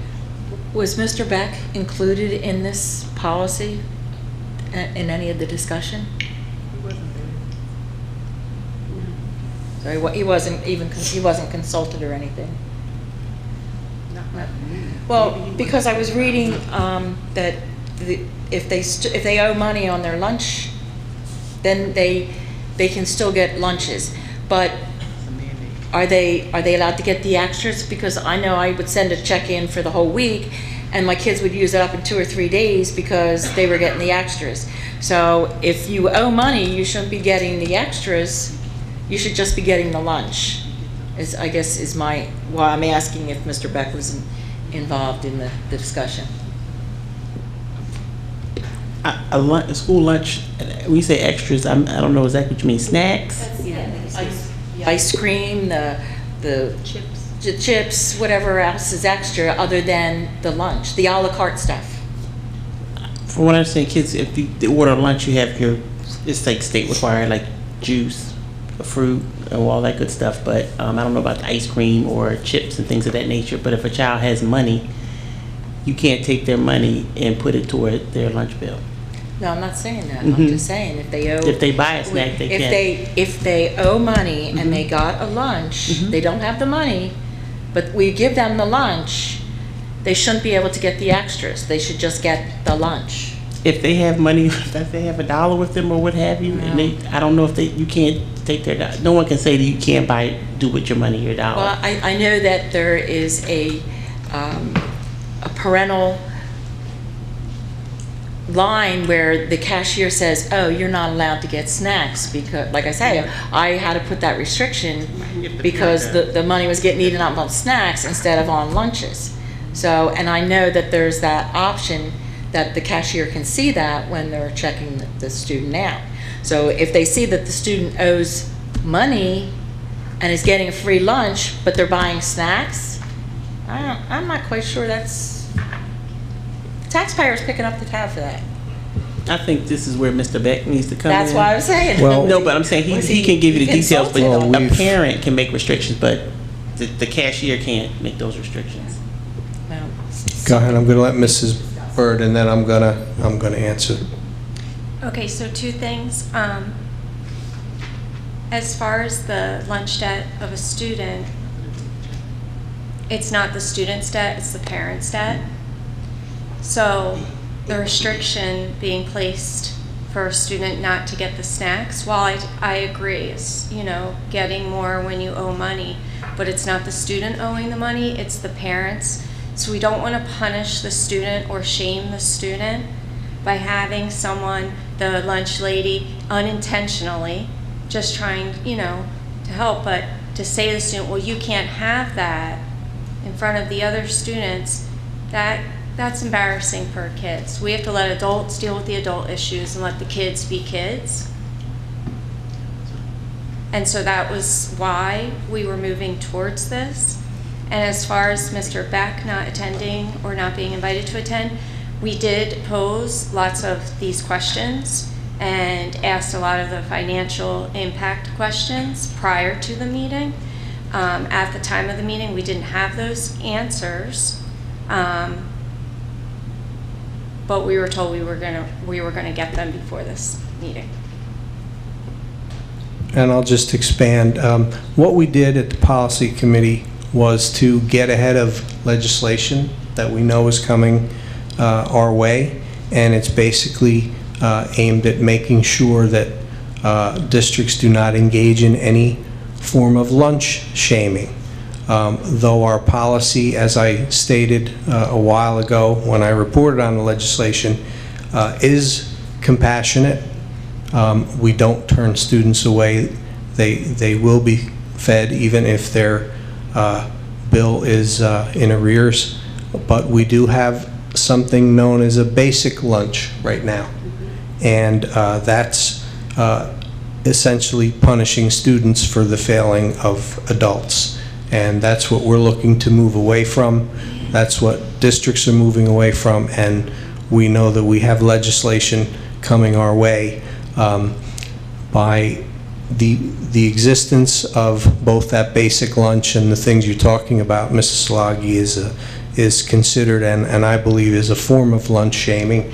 And what we're doing is we're making children pay for adult issues. What we need to do is take care of adult issues separately, which involves being aggressive in being in touch with our parents, and if they qualify for aid, making sure we get them the aid they need, and being more aggressive in collecting unpaid debt from parents, but not making students suffer from that by having lesser to eat or drink that's visible to other students.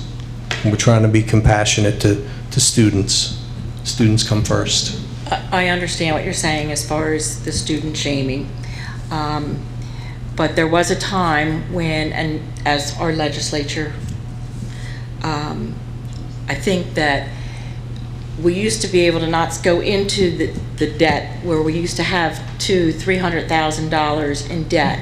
And if these parents are going to think that they can just not pay for the lunches, because that's pretty much where we're going here, are we going to be penalized because we have so much debt in our cafeteria funds? No, we're going to be more aggressive, and we're going to take care of the adult issues with adults, and we're not going to make children suffer. And I was gonna say, when you read, if you look through and read the policy, it talks about the steps that the school is taking. There's layers, there's multiple steps that we're taking to reach out to those parents, and even have it to where they would have to meet with, have face-to-face meetings, like, listen, we're not ignoring it, but we're removing, like you said, the child out of the equation. You know, like the days of the cheese sandwich and the tuna fish sandwich, whatever you want to call it, the day of that, like, you know, no frills lunch kind of in front of everybody else, is those days, hopefully they're probably passing. But so there's a process in place within the policy to make sure that we're, like you said, being aggressive, but in a, like, hey, listen, is there something going on? Can we help you? You have a debt here. So, yeah. Go ahead. In order, in order to give the information, to make sure you have the information, I didn't know you had needed additional information. If you can just send an email to Dr. Crucio and copy me of what you still need to know before you take action next week. I didn't know there was anything outstanding. I know we answered several questions the day of the meeting. I'd like to see what else is needed so you guys can make a good decision, or the best decision with the best information. Mrs. Sullivan. I know during the policy committee, there were also a couple questions about, well, are the cafeteria workers going to address this, or, you know, is the board president, or is, you know, an administrative person? There's a lot of questions that are surrounding this still. I'm wondering if we can postpone this just 1 month. We can talk about it in finance. You can get the information you want. We can talk about it in finance with Tom, and then in policy the same night, we can bring everything together and get the policy done. I don't think we need to wait a whole nother month. I just don't. I think the kids need to eat. Well, the kids are already getting the full meal. That's already happening. The basic meal. Right. The meal that's the meal of the day. Oh, no, that's not the case now. That's what we're changing. I was assuming the cafeteria workers, and I believe they are giving them the regular meal of the day already. No, that's not the case. Go ahead, Mrs. Bird. I believe that students get, say, for example, it's chicken nuggets. If a student has a debt, if a parent has a debt, the student will get a cheese sandwich, cheese on white bread. I realize. So not what everyone else has. So it pretty much says, hey, we didn't pay our bill. Well, I would also like clarification on that, because I believe we talked about this before, and this was taken care of. They were going to get a regular meal. I believe No, that. we didn't we're taking care of it right now. What we talked about, we're implementing it right now. You guys are both right, so I just want to clarify. Okay. Here's how you're both right. If the student comes to the line and has chicken nuggets and has money, does not have the funds available from the parent, they are not sent back to get cheese sandwich. They are processed through, and the cafeteria staff go ahead and reinforce this with the parents and may say, hey, little Johnny, don't forget next time you have to get another kind of lunch, you know, but they are not. In some districts, they were throwing them away. They were doing other things. Right. So that's what we addressed years ago. We don't do that. We confirmed we don't do that. Right. But if they are aware and the parent says to their kid, hey, listen, I can't pay for another month, or they know, the kid knows the situation, or here's the lunch cafeteria worker, they may know next time they have to get that cheese sandwich and will come through with that cheese sandwich. So you're both right in different ways. That's all. So this completes the process. This takes us away from the alternate meal.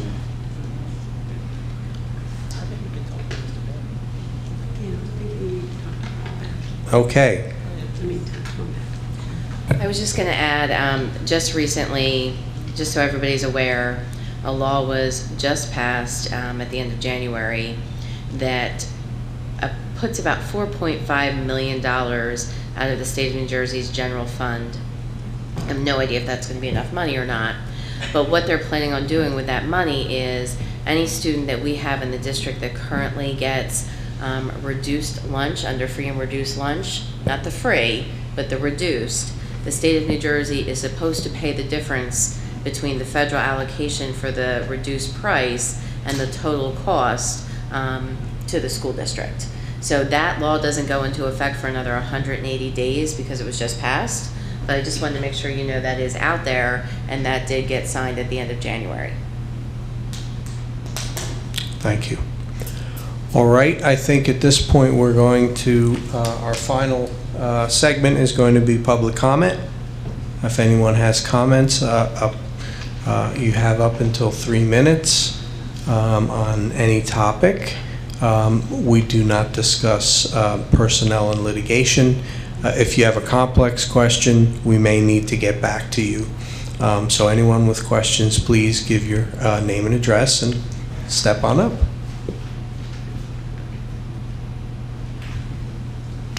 Come on up. Hi, my name's Julia Hunter, 215 Windswept Drive, Egg Harbor Township. First, my comment is about the lunch policy that everyone was discussing. When my son started at school and I discovered that kids who couldn't afford lunch were getting tuna fish sandwiches, I was disgusted. It honestly infuriated me that we would feed children tuna fish sandwiches because I don't even want to sit next to someone eating a tuna fish sandwich. And to give a kid something that most children don't even eat is sad. So I'm really happy to hear that there's going to be some progress and change in the policy. And I get the issue with the snacks and everything, but as a taxpayer, if it means that kids get fed, I'm not really concerned with the costs as long as the children are fed. My other comment was on the, and I can't think of the name of the reading program, the Super Kids. My son went to kindergarten at Creative Learning and he had a great introduction to reading and he loved reading. And when we got to first grade, he hated reading. He hated reading in second grade, and now he's in third grade, and he finally has options of books that he likes and more choices. When he was in first and second grade, I'd say, can you please give him something more challenging, something that is more age appropriate, something that has more than 3 words on a page? And they were told me there were no other options. They weren't really sure what he could get. And it made reading and those reading logs super challenging. It made it painful at night. And I hated that I took this kid who had a love of reading and now he was hating it. And it took so much to build him back up to being someone who likes to read. And so I'm really happy to hear that there's going to be some changes to that, hopefully. So those are my comments. Thank you. Thank you. Thank you very much. Anyone else? Okay. This was a long night for a work meeting, but very important, and a lot of very, very important issues were discussed. One last time, any board members or members of administration? Mr. President, I have one thing that I'd like to comment on. I got an email, I guess we all did, I just wanted to remind everyone, at the, tomorrow, there's going to be a Valentine's Day tea recital featuring the Miller Band at the Miller School. It's 9:30 in the morning.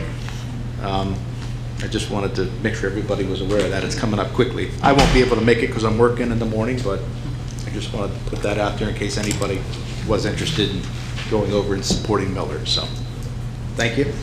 Thank you, Mr. Price. Anyone else? Yes, Mr. President, just a reminder that the Atlantic County School Boards Association dinner is next Thursday, the 20th, at 6 o'clock at Atlantic County Country Club. I do not have a topic that was given me yet, so I can't share that with all of you, but I would certainly like everyone to be there. Thank you, Mr. Del Barca. Okay, seeing none, I'm going to look for, oh, go ahead. I have one topic that I just want to share, nip it in the bud.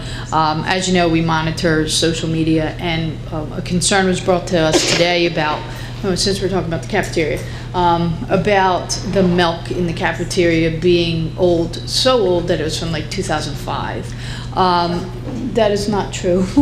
2015. The 2015 is a time stamp in military time. It is not the year. So I just want to make sure that you as a board have that understanding, because you may be approached in public, and that you, we always say we want the facts, right? And when we're able to share facts, that's a fact. Thank you. Okay, may I have a motion to adjourn, please? Second. Motion and second, all in favor. Good evening, everyone. Thank you for coming out.